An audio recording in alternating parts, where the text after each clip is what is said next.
देखो स्टूडेंट्स, आज का टॉपिक अपना बायोकेमिस्ट्री। जैसे कि आपको पता है बायो प्लस केमिस्ट्री ना, ये दो सब्जेक्ट है। एक तो बायोलॉजी और केमिस्ट्री का मतलब सबको पता है कि इसमें केमिकल होंगे सारे, ठीक है। अब देखो मैं आपको आज का टॉपिक पढ़ाऊंगी मेटाबॉलिज्म की। What is the meaning of metabolism. Metabolism का बेसिकली मीनिंग होता है कि डाइजेशन कैसे होता है। डाइजेशन से मतलब होता है कि आप ये समझो कि आप डेली यूज़ में जो चीज़ें खाते हो, ठीक है, तो उनको बोलते हैं मेजर न्यूट्रिएंट्स ना, जो भी पोषक तत्व खाते हो अपने पोषण के लिए, ठीक है। तो वो मेजरली तो तीन होते हैं, कार्बोहाइड्रेट, प्रोटीन एंड लिपिड्स, ठीक है। और ये टोटल 5 होते हैं, ठीक है।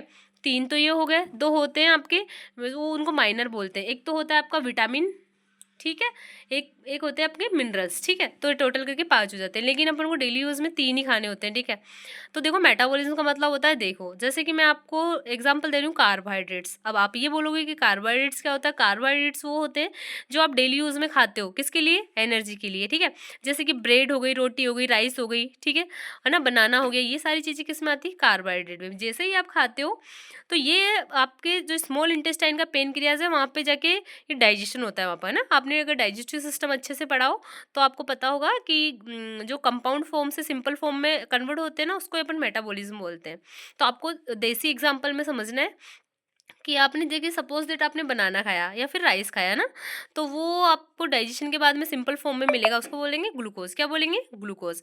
फिर ग्लूकोज से आपको मिलेगी एनर्जी, किसकी फॉर्म में, एटीपी की फॉर्म में ना। वो मैं आपको बताऊंगी आगे कैसे मिलेगी, ठीक है।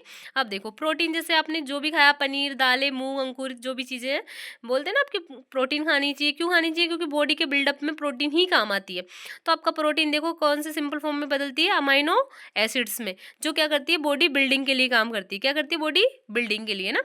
अब देखो ये है लिपिड्स। लिपिड्स क्या करती है, फैटी एसिड्स में और ग्लिसरॉल में बदलती है, ठीक है। जो आपकी बॉडी में फ्लेक्सिबिलिटी, ठीक है, कोलेजन, इनके लिए रेस्पॉन्सिबल होते हैं ये तीनों, ठीक है। अब देखो मेटाबॉलिज्म का सिंपल सा अर्थ होता है कि जैसे एग्जांपल मैं आपको दे रही हूँ कि जैसे आपने 1 केजी राइस खाया, क्या खाया, राइस, ठीक है। राइस खाने के बाद में जैसे कि दो थोड़ा पाचन तो कहाँ हो जाएगा, आपके सलाइवा द्वारा लार में हो जाएगा। फिर ये जाएगा स्टमक में, कहाँ जाएगा, स्टमक में मतलब पेट में। पेट में जाने के बाद में आपको क्या होगा, वहाँ पे एचसीएल का सीक्रेशन होगा। देन उसके बाद में वहाँ पे भोजन क्या होगा, एसिडिक नेचर में जाएगा। फिर आगे आएगा स्मॉल इंटेस्टाइन में। क्या होता है स्मॉल इंटेस्टाइन के ड्यूडेनम में, आपका होता है पेनक्रियाज, वहाँ होता है डाइजेशन। क्या होता है, डाइजेशन। देखो 1 किलो चावल जैसे ही खाया आपने, वो ग्लूकोज में बदलेगा क्योंकि कार्बोहाइड्रेट है, ठीक है। जैसे ही वो ग्लूकोज में बदला तो उससे 1000 किलो कैलोरी आपको क्या मिल गई, एनर्जी। एग्जाम्पल दे रही हूँ ना, ठीक है। तो 1000 किलो कैलोरी आपको जैसे ही ग्लूकोज के रूप में एनर्जी मिली, तो आप क्या करोगे, इसको किस में ट्रांसफर कर दोगे, ब्लड में। किस में, ब्लड में, अकॉर्डिंग टू डिमांड। और ब्लड आपको पता है ट्रांसपोर्टेशन का काम करता है। तो क्या होता है, जैसे ही आपने कार्बोहाइड्रेट राइस खाया ना, वो डाइजेशन हो गया ड्यूडेनम में। देन उसके बाद में आगे जो स्मॉल इंटेस्टाइन का भाग है, जेजुनम, उसमें जाके क्या होते हैं, विलाई होती है। क्या होती है, विलाई। उसके द्वारा ये जो भी है ग्लूकोज किस में चले जाता है, ब्लड में, है ना, ब्लड स्ट्रीम के द्वारा। ब्लड में जाने के बाद में क्या जाता है, ये टारगेट पॉइंट मतलब सेल के पास जाएगा। किसके पास जाएगा, सेल के पास। जैसे ही ग्लूकोज सेल के पास गया तो वहां पे ग्लूकोज से पायरुवेट बनता है। वो बनता है साइटोप्लाज्म में। किस में बनता है, मैंने आपको सेल पढ़ाई है अच्छे से। सेल में क्या होता है, पहले आउटर मेम्ब्रेन होती है, उसको बोलते हैं सेल मेम्ब्रेन। फिर उसके अंदर होता है साइटोप्लाज्म। फिर उसके बीच में होता है क्या, न्यूक्लियस, ठीक है। तो पहले ये जाता है ग्लूकोज किसमें, साइटोप्लाज्म में। और साइटोप्लाज्म में से ग्लूकोज बदल जाता है किसमें, पायरुवेट में। किसमें, पायरुवेट में। ध्यान से देखना ना, ग्लूकोज से पायरुवेट में बदलता है, इसको बोलते हैं ग्लाइकोलाइसिस। क्या बोलते हैं इसको, ग्लाइकोलाइसिस। क्या बोलते हैं इस प्रोसेस को, ग्लाइकोलाइसिस। देखो फिर पायरुवेट में बदलने के बाद में फिर ये माइटोकॉन्ड्रिया में, माइटोकॉन्ड्रिया आपको जैसे कि पता है सेल में ही रहते हैं माइटोकॉन्ड्रिया, ठीक है। डबल लेयर मेम्ब्रेन का ऑर्गन होता है, सेकंड लार्जेस्ट ऑर्गन होता है, ठीक है, माइटोकॉन्ड्रिया के बारे में। उसका दूसरा नाम होता है power house of the cell. क्यों बोलते हैं पावर हाउस, आप खुद देख लो। ग्लूकोज से पायरुवेट में कन्वर्ट हो गया, पायरुवेट से फिर एटीपी जनरेट होते हैं क्रेब्स साइकिल से। किससे बनते हैं, क्रेब्स साइकिल से, ठीक है, क्रेब्स साइकिल से, ठीक है, क्रेब्स साइकिल से, टीसीए साइकिल बोलते हैं। एटीपी बन गया माइटोकॉन्ड्रिया में, तभी इसको पावर हाउस बोलते हैं। क्योंकि अब देखो जैसे ही एटीपी बना तो आपकी स्केलेटल मसल्स है ना, किसके लिए काम आएगी, मूवमेंट के लिए। तो भाई कोई भी मसल्स कॉन्ट्रैक्ट होगी, रिलैक्स होगी, ठीक है, काम करेगी, तो उसको एनर्जी चाहिए।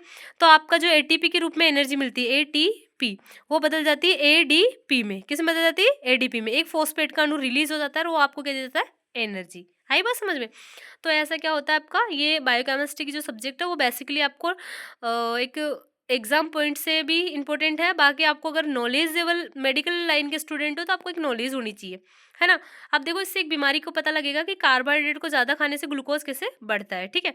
जैसे कि मैंने एग्ज़ाम्पल लिया था कि 1 किलो चावल खाया तो 1000 किलो कैलोरी जो बहुत होती है, ठीक है? वैसे खाते नहीं है बेसिकली, लेकिन मैंने एग्ज़ाम्पल लिया है क्योंकि ये एग्ज़ाम्पल देना है कि आपको यही ज़रूरी नहीं कि आपको मीठे से ही शुगर बढ़े ना, आपकी जो मेटाबॉलिज़्म है उससे भी बढ़ती है, ठीक है? अब देखो जैसे आपने कार्बोहाइड्रेट 1000 किलो कैलोरी खाया तो 500 तो आपको देख बॉडी में 500 500 यूज इन बॉडी काम में ले ली, जैसे मैंने आपको बताया ऐसे काम में ले ली, ठीक है? अब देखो 500 बच गई, उसको क्या कर देंगे अपन स्टोर करेंगे किसमें, लीवर में। कुछ तो लीवर में हो जाती है, कुछ मसल्स में हो जाती है, ठीक है? देखो 500 लीवर में स्टोर हो गई, किसके रूप में, ग्लाइकोजन के रूप में, क्योंकि ये जो छोटी छोटी फॉर्म है ना, सिंपल फॉर्म है ना, ये ग्लाइकोजन के रूप में स्टोर हो गई इधर से, ठीक है? अब देखो जब आप फास्टिंग में रहते हो, भूखे रहते हो, तो क्या होता है, जैसे आप कुछ तो खाया ही नहीं, आपने कुछ भी नहीं खाया, तो आपको एनर्जी तो चाहिए भाई, है ना, आपके वाइटल ऑर्गन को भी चाहिए। तो देखो एनर्जी चाहिए तो एक ग्लाइकोजन के रूप में वापस किसके रूप में बदल जाती है, ग्लूकोज में। किस में बदल जाती है, ग्लूकोज में। और फिर वही ग्लूकोज फिर किस में बदलता है, एटीपी में। तो ऐसे करके क्या होता है, आपका पूरा साइकिल चलता है। लेकिन देखो क्या हुआ, जैसे ही आपके 500 लीवर में स्टोर था, क्या, ग्लाइकोलाइसिस मतलब ग्लूकोज, ठीक है? तो ग्लाइकोलाइसिस 500 तो खुद स्टोर था, फिर क्या करा दूसरा, इसमें क्या हो गया, ये खुद स्टोर था, आपने वापस 1 किलो चावल खाया तो कितना हो गया, 500, ये 1500 हो गया। मान लो कुछ काम किया तो 250 वैसे खर्च हो गया, फिर भी 1250।